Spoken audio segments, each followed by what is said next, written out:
ADR. Promoting dialogue. It's midday in Dakar and Freetown. Good afternoon and welcome to this edition of Newslink here on West Africa Democracy Radio, broadcasting on 94.9 FM, online at wadr.org and on YouTube and Facebook at WADR. First, our top stories. Death toll from torrential rains in Côte d'Ivoire climbs to 59 as authorities intensify evacuations. Les évaluations continuent d'être faites. Assessments are ongoing. We fear the death toll will rise. Our appeal to the entire population, asking them to leave these areas at risk. Burkina Faso military neutralizes over 400 terrorists in major counter-offensive. Sierra Leonean President Bio rules out third-term ambition as the country undertakes a review of its 1991 constitution. In Benin, Wadr appoints first Senate members including former heads of state and military generals.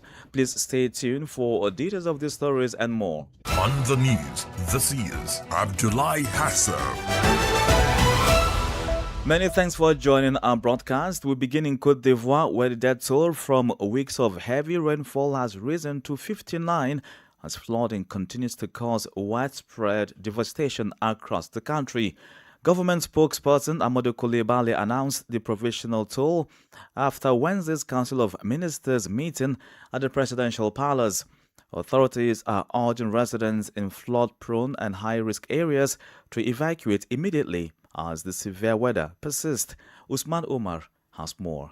The torrential rains recorded since the beginning of June have caused major flooding, landslides and widespread material damage in several regions of the country. According to government spokesperson Amadou Coulibaly, the death toll has now reached 59, a figure which reflects the gravity of the situation. Les évaluations continuent d'être faites. Assessments are ongoing. We fear the death toll will rise. But the most important thing here is not to show solidarity after the damage is done. Whenever the government does, it can never bring back a life that has been shattered. This is the moment to reiterate our appeal to the entire population, asking them to leave these areas identified as being at risk.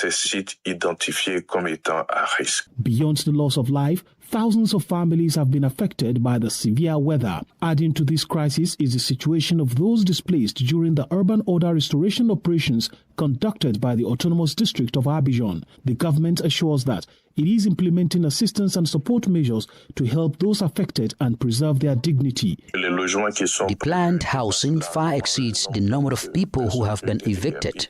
This is therefore a proactive measure, as other sites have been identified as being at risk. That's why we've allocated 2,000 housing units, which, if you take an average of 5 people per family, approximately 60,000 people will be rehoused on these sites. As the meteorological services forecast continued heavy rainfall in the coming days, the authorities say they are strengthening prevention and security measures in the most vulnerable areas. In 2025, at the same time, the toll of torrential rains reported 18 deaths, 79 flooded homes, and 47 public infrastructures impacted, according to the National Office of Civil Protection, ONPC. A report from Abidjan's correspondent Marcel Aristomble and presented by Usman Omar. Crossing to the Sahel, the Burkinabe army says it has repelled coordinated attacks by armed groups on several military positions and killed more than 400 attackers during counter-offensives supported by airstrikes. According to the Armed Forces General Staff, the June 30 assaults targeted military bases and volunteer for defense in Gairi, Solan, and Seba. The army says its forces recovered hundreds of weapons, motorcycles, ammunition, and communication equipment during the operations. 3 soldiers lost their lives in the fighting, while security operations are continuing to track down the remaining attackers. Meanwhile, the International Criminal Court (ICC) is urging member states of the Sahel Alliance (AES) to reconsider their decision to withdraw from the Rome Statute. The Rome Statute is a treaty that established the international tribunal based in The Hague. However, observers say this call is part of an effort by the ICC to keep Burkina Faso Mali and Niger within the international justice system, which prosecutes the world's most serious crimes. Augustine Colley tells us more.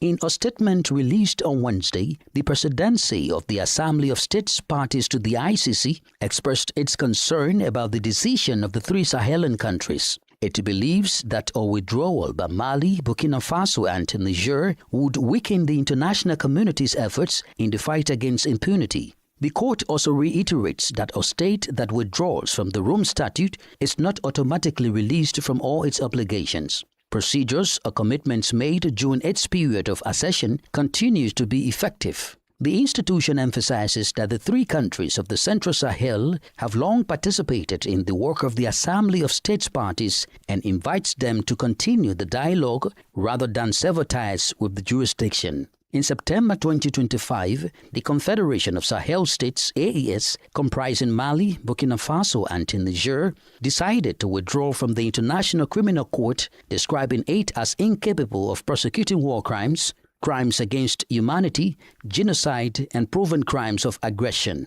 On June 23, 2026, the Hague-based institution acknowledged Niger's official decision to withdraw, specifying that this decision will take effect on June 18, 2027, in accordance with the one-year notice period stipulated by the Rome Statute. It now remains to be seen whether the three AES countries will maintain their decision or respond to the ICC's call. A report by WADR's Niamey correspondent Habibullah Yakuba and voiced by Augustine Colley. More stories coming up on West Africa Democracy Radio. Newslink continues. As a reminder, we are live online at wadr.org and on YouTube and Facebook at WADR. Now talking governance issues, in Benin, President Romuald Wadr has appointed the first members of the country's newly established Senate. 14 individuals were named on Wednesday, in line with the constitutional provisions governing the creation of the institution. The appointments mark another step in the implementation of Benin's latest institutional reforms. Christopher Ticho has the rest of the details. 3 former heads of state are part of the appointment. They include Nisa Fosoglu, Thomas Boniyai, and Patrice Talon. These individuals are joining the new institution due to their previous positions as the head of state. Also noteworthy is the appointment of 5 former high-ranking officials from the Defense and Security Forces. These are Alassane Seydou, Fortuné Alain Nouatin, former Quartermaster Brigadier General Robert Bian, Air Force Brigadier General Tafa Adam, and Captain Albert Ezen Bedu. President Wadani also appointed 5 other political and institutional figures. They include Ousmane Batoko, Remy Amadou, Emmanuel Tiando, and Pascal Irene Kupaki, all well-known figures in Benin's politics. Another appointment was that of Paul Hongbe, an unsuccessful candidate in the last presidential election, who decided to support the new Beninese president after the elections. For its part, the National Assembly selected 4 individuals, namely Adijatu Mates, Abraham Zenzenduhuai, Saka Lafia, and former Member of Parliament Charles Toko. Meanwhile, the former establishment of the Senate should be one of the next steps in the institutional process initiated by the Beninese authorities. The creation of a Senate in Benin was formalized by the constitutional amendment adopted in November 2025 and promulgated on December 17 of the same year. A report by WADR's Aziz Adam Sule in Cotonou, voiced by Christopher Aticho. Now, away from Benin, Sierra Leonean President Julius Maada Bio has sought to reassure citizens that the ongoing review of the country's 1991 constitution is aimed at strengthening democracy, not extending his stay in power. Speaking at the Presidential Forum at Makeni University on Wednesday, President Bio said the constitutional review would modernize Sierra Leone's institutions to better reflect the country's current political, social, and governance realities. Atiun Imbila reports. At the Presidential Forum on Wednesday, President Bio described the Constitution as a living document that must evolve with the aspirations of the people and provide a stronger legal foundation for future generations. Bio said the review builds on years of national consultations and recommendations from previous constitutional review bodies. While some proposed amendments can be approved by Parliament, provisions protected under the Constitution will require a national referendum. The Sierra Leonean leader also dismissed claims that the review could pave way for a third term, stressing that the process is aimed at securing a stronger democratic future for the country. He insisted there is no plan to alter presidential term limits. The president also pledged that the reform process would remain transparent, independent, and inclusive, with broad public participation to ensure the revised constitution reflects the aspirations of all Sierra Leoneans. The constitutional review comes as Sierra Leone continues to strengthen its democratic institutions more than 2 decades after the end of its civil war. President Bio, first elected in 2018 and re-elected in 2023, says the reforms are a key step towards improving governance, promoting development, and reinforcing national unity. Atiwid Imbila filed that report. Now, the Ghanaian government is demanding justice following the killing of one of its citizens during anti-migrant protest in South Africa on June 30. Authorities say a formal complaint has been lodged with South Africa's Department of International Relations and Cooperation and the South African Police Service. The incident comes as Ghana steps up efforts to evacuate more of its nationals from South Africa amid growing security concerns. WADR's Nadia in Accra reports. 40-year-old Bashir Ishak, a tailor who lived and worked in South Africa for nearly 2 decades, was shot dead in Khayelitsha, Cape Town, during demonstrations on Tuesday. In a statement, the Ministry of Foreign Affairs says Ghana's High Commission in Pretoria has launched a formal protest with South Africa's Department of International Relations and Cooperation and filed an official complaint with the South Africa Police Service. The ministry says an autopsy has been conducted at Ghana's request, while arrangements are underway to repatriate Mr. Ishak's body. The latest killing come amid escalating attacks on foreign nationals that have forced about 1,000 Ghanaians to return home, with plans underway to repatriate more. Benjamin Kwashi is Ghana's High Commissioner to South Africa. Currently, because the local officers, the South African officers who are supposed to help us with the process, are engaged with other countries' nationalities as well, they've asked that we give them some time. So the time that they asked for would elapse this week. And so we are hoping that by next week we'll be repatriating other Ghanaians as well. Authorities are urging those who remain in South Africa to avoid high-risk areas and stay in contact with Ghana's diplomatic mission. For WDR, Nadidi Tete, Accra. More on the June 30 anti-migrant protest in South Africa.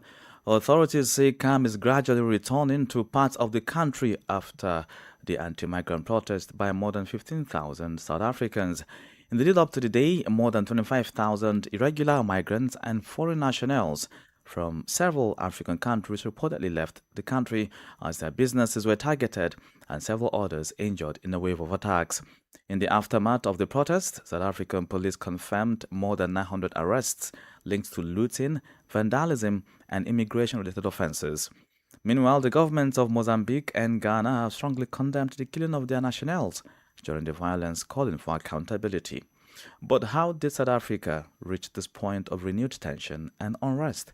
Imoradet takes a closer look in this analysis. The June 30 demonstrations that swept through South Africa's major cities, including Johannesburg, Durban, and Cape Town, were spearheaded by nationalist and vigilante-aligned groups calling for the removal of undocumented migrants. They accuse foreign nationals of taking scarce jobs, overburdening already stretched public services, and fueling rising levels of crime. Maswela Ralebona, a researcher with the South African Broadcasting Corporation, spoke to WADR. Our country is not xenophobic as it is said, and those who are protesting, they don't represent the views of all South Africans. It's isolated, and majority of us, we've learned to live with everyone.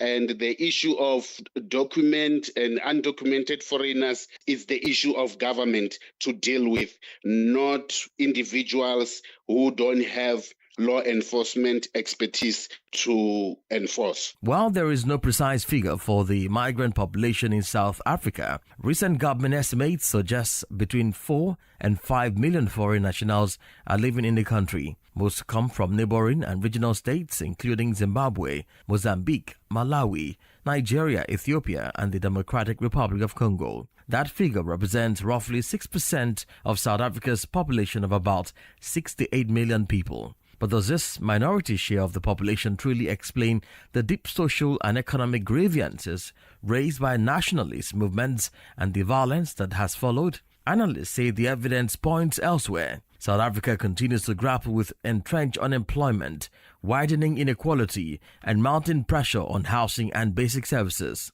In this climate, rights organizations admit that migrants have increasingly become convenient scapegoats for the failures in the economy and governance system. While government officials have pledged tougher law enforcement and prosecution of those involved in violence, critics caution that unless the root causes are addressed, the cycle of resentment, blame, and unrest may persist. Looking back, research estimates that around 600 to 700 foreign nationals have been killed in xenophobic-related violence in South Africa over the years, with major flashpoints recorded in 2008, 2015, and 2019. Immorted with that analysis. You are listening to Newslink here on West Africa Democracy Radio 94.9 FM, online at wadr.org, and on YouTube and Facebook at WADR. Here's a reminder of our top stories.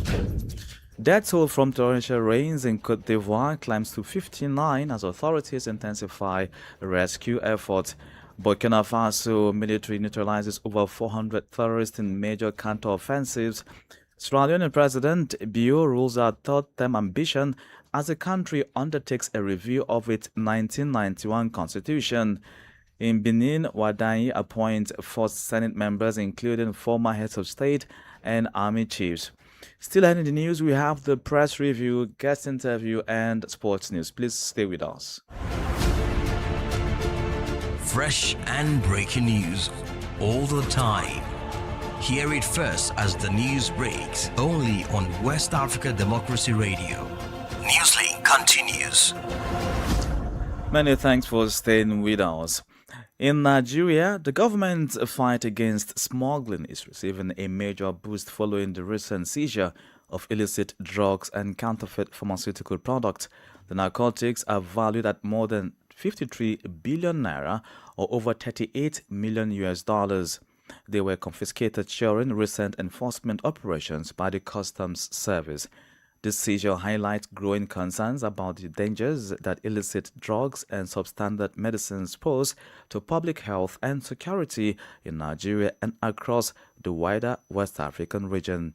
Our correspondent, Etienne Sasetu, reports. The handover took place on Wednesday at the Apapa Area Command in Lagos, following intelligence-led operations involving customs officers and other security agencies. Controller General of Customs, Adewale Adeniyi, says the seizures reflect stronger intelligence gathering and interagency collaboration aimed at protecting public health and national security. Among the items intercepted were large quantities of cannabis, codeine syrup, expired medicines, and pharmaceutical products bearing fake NAFDAC registration numbers.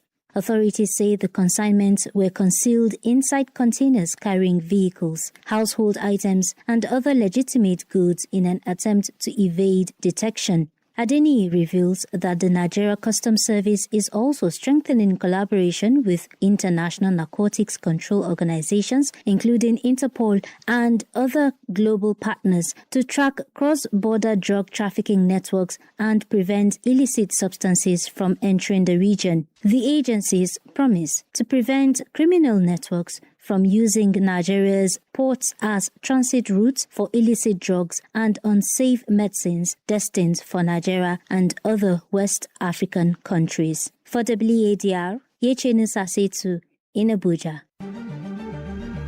This is the newspaper review. Stay abreast and find out what the top stories are in your country. This is the newspaper review. The newspaper review.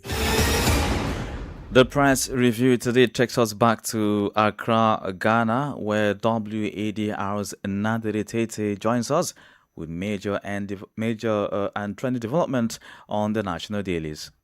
Greetings, welcome to the newspaper review segment. We'll start off with the Daily Guide newspaper front page. Dada Joe Remix pleads guilty in $4.4 million romance scam. Also in the front page, Parliament ratifies 6 bilateral agreements. The BNFT, inflation climbs to 5.3% as non-food prices drive uptick. Also here, Tema Oil Refinery in recapitalization talks with government over 1.6 billion ESLA receivables. The Daily Graphic newspaper, government releases $350 million for flood intervention.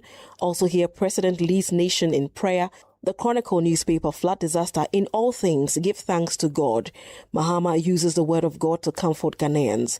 And governments can't justify flood debts with fiscal discipline. The Daily Democrat, drugs will destroy you. Mahama urges youth to stay away. Also here, government ends Black Stars World Cup ticket support. Punch Africa, President Mahama orders the release of 350 million cedis for flood relief mitigation. Also here, President Mahama tours Central Region on reset agenda. The Exclusive, Mahama warns against drug abuse. The Hawk newspaper, opposition NPP attacks government over flood response. That's it for the newspaper review segment. Is back to you in the studio.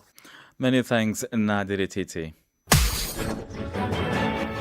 Politics, Analyses on major news, social matters, and all. This is The Guest. The Guest segment turns the spotlight on Niger, where the World Organization Against Torture has welcomed the International Criminal Court call for the country's military authorities to reconsider their decision to withdraw from the global judicial body. Niger announced its intention to leave the ICC in late June, but under the court's rules, the withdrawal will only take effect after 1 year. But can Niger's withdrawal still be halted? To discuss the legal and human rights implications, Isidore Nguelen, Senior Advisor for Africa at the World Organization Against Torture, joins us with his analysis.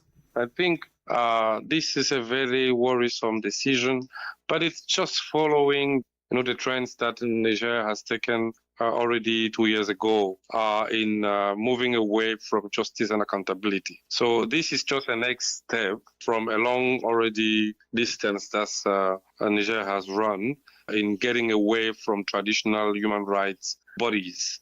Niger has withdrawn from the ECOWAS, including the ECOWAS Court of Justice. So it's no longer possible to get from a Niger citizen to get justice at the ECOWAS Court of Justice, and this is just a year ago. It's the same thing in many other bodies where it's complicated for Niger citizens to get justice, even at home. That some magistrates, including the head of the unionist of the judiciary, was suspended last year for criticizing the executives. So this is just one step ahead in getting away from accountability in a context where we see everyday massive killings. That's what makes it worrisome.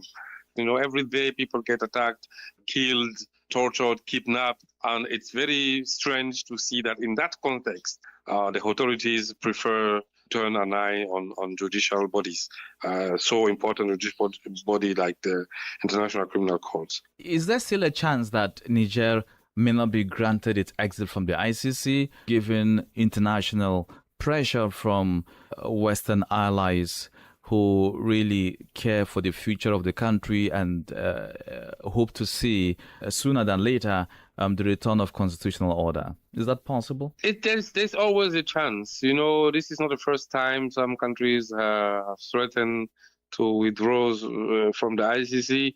In some years back, South Africa or the Gambia, of course, they did not act to get out, but they at the time threatened and finally did not make so. So there is always a possibility to reverse such decision, either by the authorities themselves or with the pressure of their population or their parliamentarian. It's true that these are traditional parliamentarian, but still they can call on the attention of their authorities. It's also possible that the other Sahelian countries will certainly sit and rethink altogether. whether they want to create an alliance of countries that are completely justice-free. That's also a question they should ask themselves. We can understand all the political and geopolitical questions that they are raising and that in which they find themselves, but they have to ask themselves as well whether it will mean something to get away from regional communities where justice and accountability was a key aspect, and to create something where there is no justice and there is no accountability. Isidore Ingwelu, Senior Advisor for Africa at the World Organization Against Torture. All right, in the sporting world, my colleague Sankule Janko is in the studios with the latest developments in the FIFA World Cup. Welcome, Sankule. Thank you for having me, Abdullah. Indeed, Wednesday has not been kind to African teams in the FIFA World Cup. Tell us more, Sankule. Yes, because DR Congo's impressive World Cup run came to a heartbreaking end, Abdullah. After a staged late comeback to win, after England staged a late comeback to win 2-1 and book a place in the round of 16. Well, Brian Sipenga gave the Leopards an early lead, while goalkeeper Lionel Mpasi produced some series of outstanding saves to frustrate England. DR Congo also came close to extending their advantage, but Yohan Wissa struck the post before half-time. However, England captain Harry Kane turned the match around with 2 late goals, equalizing in the 75th minute before firing home the winner 4 minutes from time. Would you believe? England now advanced to face host Mexico in the last 18, while DR Congo exit the tournament after a spirited performance. And Senegal also suffered heartbreaking defeat to Belgium. Sankule, can you tell us how this really panned out and how it hurts? Because there have been reactions on social media right now. And Abdullah, this one really hurts simply because, not because of, Senegal are just out, but in the manner in which it happened. Well, Senegal's World Cup campaign came to a cruel end after Belgium fought back from 2 goals down to 3-2 in the extra time. Well, the Lions of Teranga took set for the last 16 after a goal from Habib Diarra, and Ismail Assad gave them a deserved 2-0 lead. But Belgium mounted a dramatic comeback with Romelu Lukaku pulling one before captain Yuri Tillemans headed in a late equalizer to force extra time. Well, deep into extra time of the live, Tillemans converted a controversial penalty award and lengthy VAR review. He scored from the penalty spot to win for Belgium. The manner in which it happened, it was just 7 minutes for Senegal to secure that qualification to the round of 16. Only for the game just to be torn on its head. I know, why it hurts so badly. Emotions are right now high, and it hurts so badly. And also, we've seen within that time until this morning, social media has been buzzing with some reactions, especially from the Senegalese camp. Yes, indeed, because this defeat is already causing issues, because Senegal midfielder Pape Gueye has now announced he is taking a break from international football while the current coaching staff remains in charge. So he's saying so long as Pape Thiaw and his current team are still leading the Senegalese team as coaches, he's going to take a break. This is because the 27-year-old made the announcement on social media following Senegal's 3-match, of course, 3-2 loss to Belgium. Gueye, who played for Spanish Villarreal side, has earned 45 caps for Senegal. He said he will speak later about the team's elimination, but confirmed he will not represent the national side under the current management. That's a decision he has made. So let's see how this evolves home and abroad, especially among the Senegalese community and, of course, Africans really invested in the tournament. In fact, it interests you, there's already a petition. It has passed 30,000 that they are calling for the resignation of Pape Thiaw, that is Senegal's head coach. Well, Sankule, finally, we have some fixtures today still. Yes, indeed, we do. And today at 7 p.m., Spain will take on Austria, and Portugal will lock horns with Croatia at 11 p.m. Meanwhile, Switzerland will take on Algeria at 3 a.m. I'm not sure I'll be awake at that time. A game that will decide the presence of Africa in the ongoing FIFA tournament. We wish them the very best. We wish them the very best. And we'll be with whichever teams it gets over and continues to stay in the game. Indeed, yes. Thank you, Sankule. And with that, we've come to the end of this edition of Newslink here on West Africa Democracy Radio, broadcasting from Dakar, Senegal. Thank you for listening. A special thanks to Ismaila Kamara and Maodo Diouf for the technical support. To stay tuned for the second edition of our comprehensive news package in French at top of the hour of 1 p.m. In the meantime, Enviroscope, a WADR's environment program, will be coming up in a bit. I'm Abdullah Hassan. Good afternoon. We thank you for listening to Newslink in Nigeria on Love FM Abuja and Darling FM Owerri. In the Gambia on Hot FM Banjul, Hilltop FM and Veritas Radio in Serekunda. Thank you for listening on Alternative Youth Radio Lofa County, Liberia, Radio Kegaman in Nimba County and DCN Radio Riverses County.